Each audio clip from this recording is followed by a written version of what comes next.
Simone et Julie étaient inséparables depuis l'enfance, leur amitié étant un mélange de deux mondes opposés. « Franchement, Simone, tu devrais te détendre un peu », plaisanta Julie en faisant voltiger ses cheveux. Elle portait, comme d'habitude, une tenue coûteuse de grand couturier. Simone ricana en ajustant sa robe toute simple. C'est l'hôpital qui se moque de la charité, venant de la fille qui n'a pas ouvert un seul livre du semestre. Julie leva les yeux au ciel. « Je n'ai pas besoin de livres. J'ai du charme, » répondit-elle avec un clin d'œil théâtral. Simone secoua la tête en riant. Les deux jeunes femmes ne pouvaient pas être plus différentes.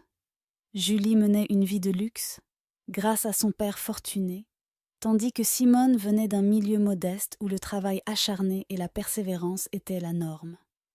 Malgré leurs univers opposés, elles avaient grandi ensemble, fréquentant la même église et les mêmes écoles. Simone excellait dans ses études, obtenant facilement des bourses. « Tu es trop brillante pour ton propre bien », plaisantait parfois Julie. Mais au fond, elle connaissait la vérité. Ce n'était pas seulement l'intelligence de Simone qui la rendait si appréciée, c'était aussi la beauté de son cœur. « Tu es trop bonne pour ce monde », lâcha un jour Julie en voyant Simone faire du bénévolat à l'église. Simone, toujours humble, se contenta de sourire. « Je fais simplement ce que je peux. » Mais lorsqu'elles entrèrent à l'université, des fissures commencèrent à apparaître dans leur amitié. « Simone, devine quoi ? Papa a fait jouer ses relations et je suis acceptée à l'université !» s'exclama Julie, toute joyeuse, en sautillant dans la pièce. Simone, arrêtant un instant ses révisions, haussa les sourcils. « Mais comment ? Je croyais que tes notes… » « Oublie les notes », coupa Julie avec un sourire en coin. « Papa siège au conseil d'administration de l'université. Les avantages d'avoir un père riche ?» Simone essaya de masquer son malaise. « D'accord. Eh bien, félicitations, Julie. » Au fil du semestre, Simone resta concentrée sur ses études, obtenant d'excellents résultats et le respect de tous. De son côté, Julie profitait de la vie étudiante pour faire la fête, se délectant de toute l'attention qu'elle recevait et se moquant souvent de Simone pour son sérieux. « Tu devrais vivre un peu, ma chérie », lançait Julie en faisant un baiser de loin à un garçon qui passait. « Tout travail et pas de plaisir ? Quel ennui !»« Disons plutôt que je n'ai pas envie d'échouer », répliquait Simone, mi-figue, mi-raisin. Derrière l'attitude enjouée de Julie, la jalousie couvait. Elle voyait bien que les aînés de la communauté respectaient Simone, et que les garçons qui l'abordaient finissaient souvent par parler de Simone. Puis Sam fit son apparition. Il était médecin dans une clinique où Simone s'était rendue pour un examen de routine. Dès qu'il la vit, Sam fut immédiatement attiré par elle. Julie, présente, tenta de capter son attention en riant plus fort ou en jouant de son charme, mais rien n'y fit. Sam n'avait d'yeux que pour Simone. « Ta copine », commença Sam, l'air détaché, en s'adressant à Julie plus tard. « Elle est incroyable. » Le sourire de Julie se figea l'espace d'un instant. « Oui, Simone est unique », répondit-elle, la voix forcée, le cœur tordu de jalousie. Les semaines passèrent, et Julie assista, impuissante, aux attentions que Sam prodiguait à Simone. Il portait ses livres, lui faisait des cadeaux surprises. Chaque petite attention était un coup de couteau dans le cœur de Julie. Une soirée, lors de l'anniversaire surprise de Simone, Sam passa à l'acte. « Simone », dit-il en se mettant à genoux, une bague à la main. La pièce éclata de joie, à l'exception de Julie, qui restait en retrait, les poings serrés. « Bien sûr », murmura-t-elle avec amertume, la voix pleine de venin. Elle l'a lui aussi. Mais Julie n'avait pas dit son dernier mot. Elle avait un plan. La semaine suivante, Sam se prépara à présenter Simone au prophète de sa famille, un homme très connu appelé prophète Thomas. Sam s'en remettait beaucoup aux prophètes, persuadé que leurs prédictions guidaient sa vie. Pour lui, sans l'approbation d'un prophète, Toute relation, même l'amour véritable, courait à l'échec. Pendant que Simone et Sam rencontraient le prophète principal de l'Église, Julie se retrouva seule dans la salle paroissiale avec le prophète Thomas. « Tiens donc » pensa Julie en remarquant son regard insistant sur sa peau dénudée. « Ça pourrait me servir. » Elle prit vite l'habitude de rendre visite au prophète Thomas sous prétexte de chercher une guidance spirituelle, s'habillant de manière assez provocante pour le faire céder à la tentation. Finalement, elle parvint à coucher avec lui et à filmer secrètement leurs ébats. Un jour, après avoir filmé l'un de leurs rendez-vous, Julie l'accula. « Je pense que tu comprends la situation », lâcha-t-elle froidement en lui montrant la vidéo. « Pitié », balbutia le prophète, la voix tremblante. « Je te donnerai de l'argent, la somme que tu voudras, mais supprime ça. » Julie eut un sourire en coin en secouant la tête. « Je ne veux pas de ton argent, » répliqua-t-elle, le ton rempli de mépris. « Le moment venu, je demanderai une faveur, et tu feras exactement ce que je te dirai. » Entre-temps, Sam et Simone préparaient activement leur mariage. Ils étaient dans une boutique à choisir leur tenue de cérémonie lorsque Julie vit une nouvelle occasion.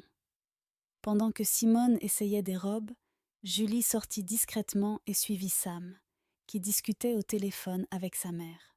« Mon fils, souviens-toi de la prophétie, » disait sa mère au haut-parleur. « Aucune intimité avant le mariage, ne te marie jamais avec une femme qui a avorté, et surtout, ne change pas la date du mariage. » Sam la rassura. « Maman, ne t'en fais pas. Simone est parfaite. Elle n'a aucun secret, aucune erreur de son passé. » Cachée non loin, Julie esquissa un sourire. Parfait pour faire pression. Le lendemain, elle appela le prophète Thomas. « Il est temps de me rendre un service, » dit-elle. « Déclare à la mère de Sam que Dieu t'a révélé que Simone avait déjà avorté. » Le prophète hésita. « Je ne peux pas. C'est... » « Tu le feras, » le coupa-t-elle. « Ou je diffuse la vidéo. » Silence. Pris au piège, il céda. « Très bien, je le ferai. » Julie sourit, les yeux brillants de victoire. Son plan se déroulait à merveille. 2 semaines plus tard, Sam reçut un appel de sa mère, le ton inquiet. « Sam, j'ai eu une vision cette nuit, » commença-t-elle. Sam fronça les sourcils. « Une vision ? » « Le prophète l'a confirmé, » poursuivit-elle. « Il dit que la femme que tu t'apprêtes à épouser a avorté. Mon fils, ce n'est pas à prendre à la légère. » Sam resta figé. « Quoi ? C'est impossible, maman. Tu connais Simone. »« Mon fils, le prophète ne ment pas, » répliqua fermement sa mère. « Tu dois faire la lumière sur cette histoire. » La tête lui tournait. Il avait toujours fait confiance à Simone, mais un doute s'insinua malgré lui. « Je vais lui en parler, » finit-il par dire, la voix tendue.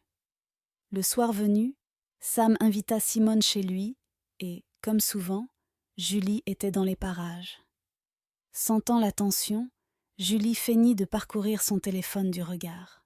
« Simone, » commença Sam, d'une voix basse, « je dois te demander quelque chose. C'est délicat. » Simone fronça les sourcils. « Quoi donc ?» Il hésita. « Ma mère m'a dit que le prophète a eu une vision selon laquelle tu... » Il n'arrivait pas à finir sa phrase. « Qu'a-t-il dit exactement, Sam ?» demanda Simone, angoissée. « Ils affirment que tu as avorté, » murmura Sam, presque honteux de prononcer ces mots. Le visage de Simone se décomposa. « C'est un mensonge. Je n'ai jamais... Comment peux-tu croire une telle chose ? » « Je ne le crois pas, » se défendit-il, en se frottant la nuque. « Mais le prophète... » « Sam, tu me connais. J'ai toujours refusé toute intimité avant le mariage. Je n'ai jamais été avec personne, » insista Simone, la voix tremblante. « Je sais, soupira Sam, mais le doute s'était déjà installé. Ma mère, le prophète, ils en sont convaincus. » Simone se tenait là, les larmes aux yeux. « Donc tu les crois ? plutôt que moi ?» Julie sortit discrètement, un petit sourire satisfait aux lèvres. Son piège fonctionnait à merveille. Les jours passèrent, et la tension entre Sam et Simone ne faisait que grimper. Il essayait de la rassurer, mais la prophétie pesait lourd. Julie, de son côté, alimentait le doute chez Sam, jouant les amies compatissantes. « J'espère que tout s'arrangera », disait-elle d'un air faussement innocent, alors même qu'elle jubilait intérieurement du chaos créé. « Je ne comprends pas comment on en est arrivé là », sanglota Simone, les larmes coulant sur ses joues. « Je n'ai rien fait de mal, et pourtant cette prophétie détruit tout. » Julie passa un bras autour de ses épaules, jouant la compassion. « Oh, Simone, je suis tellement désolée. Tu ne mérites pas ça. »« Et s'il te croit, et qu'il annule le mariage ?» demanda Simone, la voix pleine d'angoisse. Julie se mordit la lèvre pour dissimuler un sourire. « Sois forte. C'est peut-être une épreuve de foi. » Simone hocha la tête, le cœur lourd. « Peut-être que tu as raison. » Mais Julie n'en avait pas fini. Elle rencontra à nouveau le prophète Thomas, ayant un nouveau service à exiger. Dit à la mère de Sam que l'avortement était récent, juste avant que Simone ne rencontre Sam. Le prophète, en sueur, la regarda, décontenancé.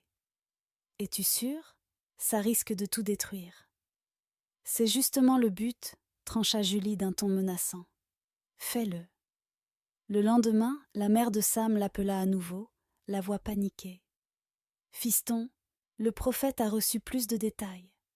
L'avortement, il a eu lieu juste avant que tu ne rencontres Simone. Sam, tu ne peux pas l'épouser. » Sam en resta bouleversé. Sa confiance envers Simone se heurta à sa croyance profonde dans les prophéties familiales. Il ne savait plus quoi penser.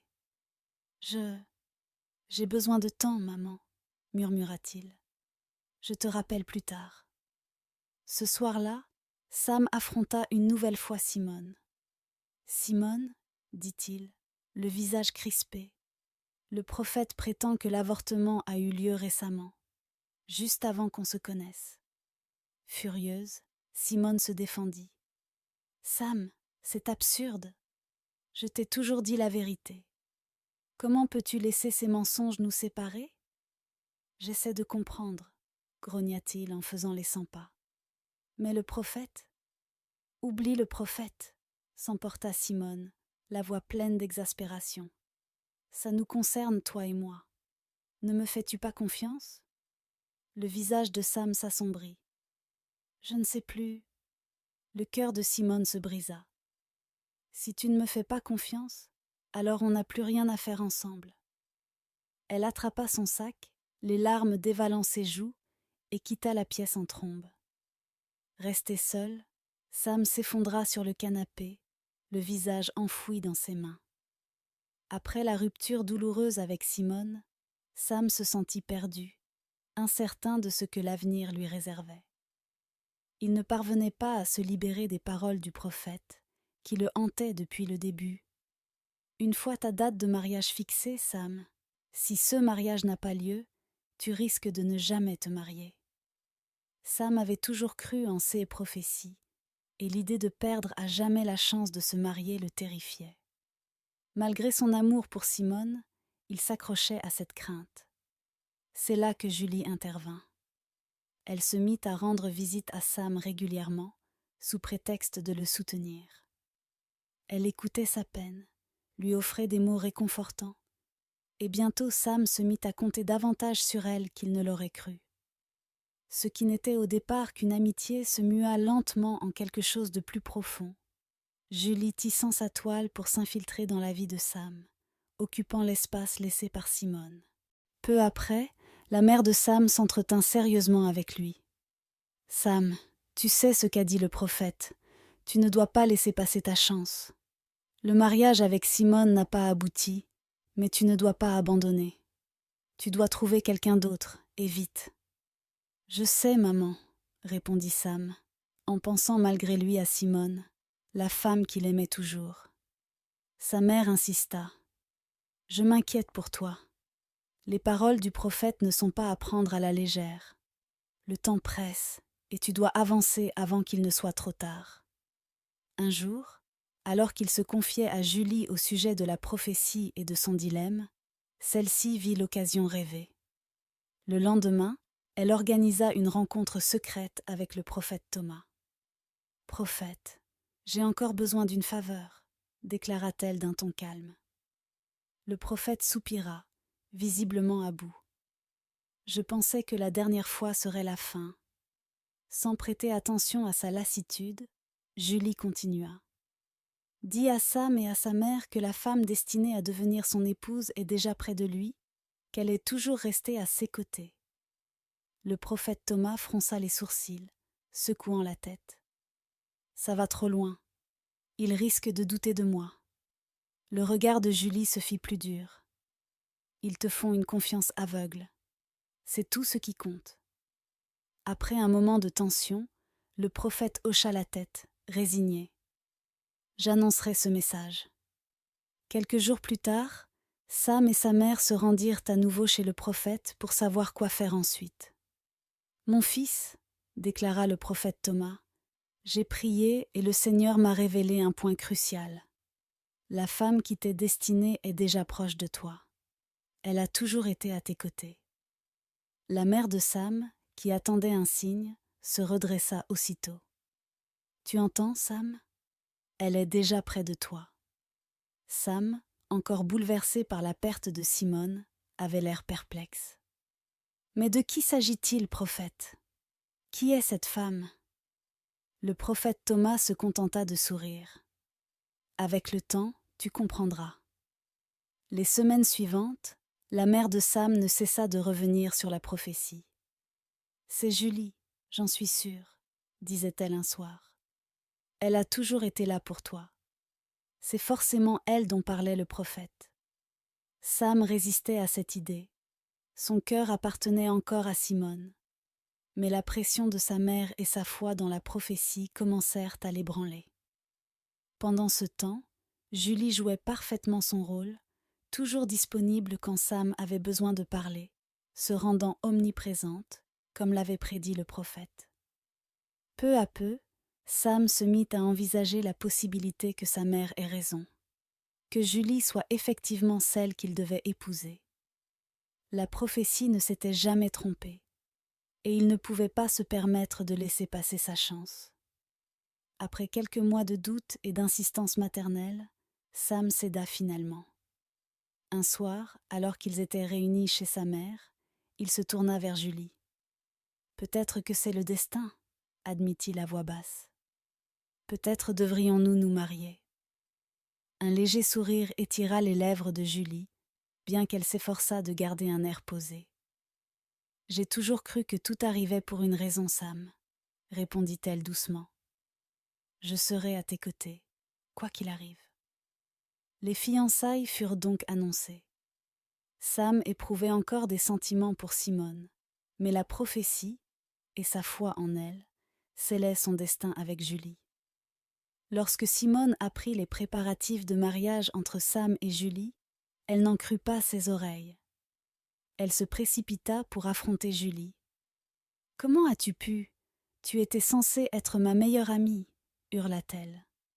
Julie, d'abord faussement penaude, fit mine de s'excuser.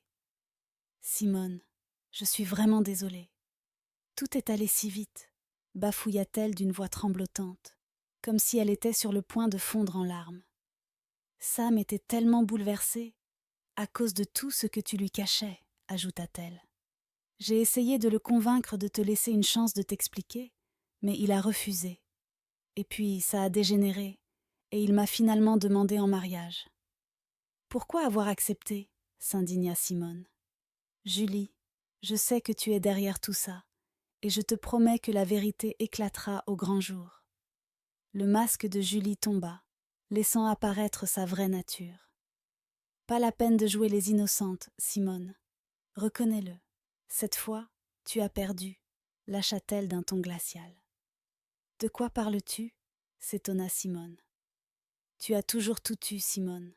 Tout le monde t'adorait. Tu avais le meilleur de chacun. Les bons mecs te choisissaient toujours, mais cette fois, c'est moi qui gagne. Sam est à moi, et tu ne pourras rien y faire. La date du mariage est fixée. Pour une fois, j'ai droit à un homme bien, et pas toi. Alors fais-toi une raison. » Les mots de Julie frappèrent Simone comme un coup de poing. Elle en resta sans voix. « Tu veux dire que tu n'as jamais vraiment été mon amie ?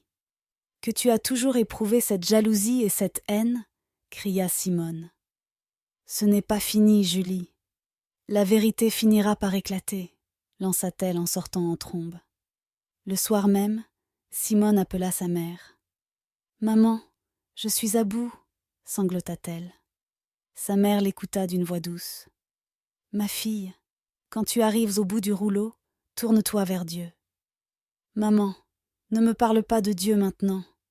Où était Dieu quand ces fausses prophéties sont venues de son serviteur ?» répliqua Simone, la voix tremblante de larmes. « Ne parle pas ainsi, Simone. Je comprends ta peine, mais crois-moi, quiconque donne de fausses prophéties n'est pas un vrai serviteur de Dieu. Ne perds pas la foi, ma chérie, » l'encouragea sa mère. « J'ai prié, et je suis sûre que Dieu ne nous abandonnera pas. Il te rendra justice en son temps. » D'une certaine manière, les paroles de sa mère réconfortèrent Simone. Elle décida de continuer à faire confiance à Dieu. Elle s'agenouilla et pria pour obtenir sa miséricorde et 6 conseils. Un mois plus tard, la veille du mariage, les amis de Julie organisèrent un enterrement de vie de jeune fille. Ensuite, elles allèrent en boîte de nuit pour poursuivre la fête. Julie était fière de sa victoire personnelle. Elle enregistra plusieurs vidéos et prit de nombreuses photos durant ces 2 événements. En rentrant chez elle, elle était à moitié ivre. Avant de se coucher, Julie voulut poster les photos et vidéos de la fête sur ses réseaux sociaux et sur ses statuts et groupes WhatsApp. Elle en téléchargea un maximum, tant que son état le lui permettait. Malheureusement, le réseau était mauvais cette nuit-là, et les vidéos ne s'envoyèrent pas immédiatement. Julie s'endormit, son téléphone toujours à la main. Le lendemain, le jour du mariage, tout était prêt. Julie s'apprêtait à faire son entrée dans l'église au bras de son père. Mais un événement inattendu allait faire éclater la vérité. Les photos et vidéos que Julie avait tenté de publier la veille étaient restées en attente à cause du mauvais réseau. Au matin, le réseau s'améliora et, tandis que Julie se préparait, ses fichiers commencèrent enfin à se télécharger et à se publier sur ses comptes de réseaux sociaux, sur ses statuts et dans ses groupes WhatsApp. Ce que Julie ignorait, c'est que, dans son demi-état d'ébriété, elle avait aussi accidentellement téléchargé les vidéos de ses actes illicites avec le prophète Thomas, ainsi que les enregistrements de leurs discussions de chantage. Alors que Julie remontait l'allée centrale au bras de son père, vêtue d'une magnifique robe de mariée, les vidéos circulaient déjà parmi les invités présents à l'église. Des murmures se firent entendre, devenant de plus en plus forts au fur et à mesure que les convives découvraient ces contenus. Julie ressentit une vague de malaise, consciente que quelque chose n'allait pas. De leur côté, Simone et sa famille apprirent aussi la nouvelle en voyant les vidéos. Bouleversée mais soulagée d'être enfin disculpée, Simone se précipita avec sa mère vers l'église, les larmes de soulagement et de vindication coulant sur ses joues. Elle était déterminée à faire annuler la cérémonie, notamment pour faire éclater la vérité, même si elle ne voulait plus de Sam. Julie se tenait à l'autel aux côtés de Sam, attendant impatiemment le début de la cérémonie. Elle sentait qu'un danger rôdait. Sam, lui, perdu dans ses pensées, ne remarquait rien. Le prêtre fit signe à l'assemblée de se taire pour commencer, mais les murmures redoublèrent. Soudain, les portes de l'église s'ouvrirent avec fracas. « Arrêtez tout! C'est une menteuse! Tout ça n'est qu'un tissu de mensonges !» cria une voix depuis le fond. Tous se retournèrent, y compris Julie et Sam. C'était Simone, qui avançait d'un pas décidé vers l'autel. « Qu'est-ce que tu fais ?» hurla Julie à son adresse. Cette fois, tu t'es toi-même trahie, Julie, rétorqua Simone en tenant son téléphone à bout de bras. Sur l'écran, on voyait la vidéo de Julie et du prophète Thomas en pleine action. Julie resta pétrifiée. Sam la regarda, soudain éclairée par la vérité. « Regarde, Julie, » reprit Simone d'une voix forte. « Tu as tout dévoilé par erreur. Tu as publié tes vidéos honteuses avec le prophète Thomas en même temps que celles de ta fête. Tout le monde connaît maintenant la vérité. » « Julie, qu'est-ce que c'est que cette histoire ?» demanda Sam, incrédule. « Elle avait tout prévu, » ajouta Simone en s'adressant à lui. « Elle a fait chanter le prophète Thomas pour qu'il te raconte de faux prophéties. » À ce moment-là, les portes de l'église s'ouvrirent à nouveau. Cette fois, c'était la femme du prophète Thomas, accompagnée de son mari, qui entrait. Elle avait également vu les vidéos et venait empêcher le mariage. Le prophète Thomas s'avança et fit une confession publique, laissant toute l'assemblée dans la stupeur. Le prêtre toisa Julie. « Qu'as-tu à dire pour ta défense, ma fille ?» En larmes, Julie n'eut pas d'autre choix que d'avouer. Elle avait toujours tout, désigna-t-elle Simone du doigt. Tout le monde l'aimait. Elle obtenait le meilleur de chacun. Personne ne se souciait vraiment de moi, poursuivit-elle. Alors j'ai décidé de lui prendre l'homme qu'elle aimait le plus, Sam, pour moi toute seule. Horrifiée par les révélations, Sam s'emporta. « Comment as-tu pu être aussi cruelle, Julie ? Comment as-tu pu trahir ta meilleure amie de la sorte ?» Simone se tourna vers Sam. « Tu vois, tu ne m'as jamais laissé m'expliquer. Malgré tout ce qu'on a traversé, tu as préféré croire ces faux prophètes plutôt que moi. » Sam tomba à genoux. « Simone, je suis désolée. Pardonne-moi, je t'en supplie. Tu récoltes ce que tu as semé, Sam. C'est bien fait pour toi, » répondit Simone, amère, avant de s'enfuir, Sam à sa poursuite. Dans les jours qui suivirent, Simone refusa de voir Sam. Lui et sa famille supplièrent celle de Simone de plaider en leur faveur. Finalement, Simone lui accorda son pardon. 1 an plus tard, il la redemanda en mariage et elle accepta. Ils fixèrent une nouvelle date et grâce à l'aide d'un conseiller matrimonial, ils purent surmonter leurs différends et guérir leurs blessures. Quelques mois plus tard, ils se marièrent lors d'une cérémonie haute en couleurs, pour la plus grande joie de leurs proches. Sam avait retenu la leçon. Ne plus jamais se reposer aveuglément sur des prophéties pour diriger sa vie. Il décida plutôt de développer une relation personnelle avec Dieu. Il rejoignit, avec Simone, une nouvelle église proposant un solide cours d'études bibliques afin de mieux comprendre la parole divine et d'apprendre à entendre Dieu directement. Ainsi, il serait à l'avenir mieux armé pour cerner le rôle réel des pasteurs et prophètes et éviter d'être à nouveau trompé par de fausses prophéties. Quant à Julie, ses parents, honteux de ses actes, l'envoyèrent à l'étranger rejoindre sa sœur aînée. Elle se maria plus tard avec un autre homme, mais ne trouva jamais vraiment le bonheur. Le prophète Thomas, lui, fut suspendu de ses fonctions pendant 1 an. Finalement, il se réconcilia avec sa femme, qui lui pardonna ses fautes. Cette histoire nous enseigne les dangers de l'envie et de la jalousie. Elle souligne également l'importance de développer une vraie relation personnelle avec Dieu, au lieu de se reposer uniquement sur d'autres personnes pour sa vie spirituelle. Enfin, elle nous rappelle de choisir nos amis avec discernement. Dites-nous en commentaire si vous pensez que Simone a bien fait de pardonner à Sam de l'avoir quitté pour sa meilleure amie. Rendez-vous dans notre prochaine histoire. Au revoir.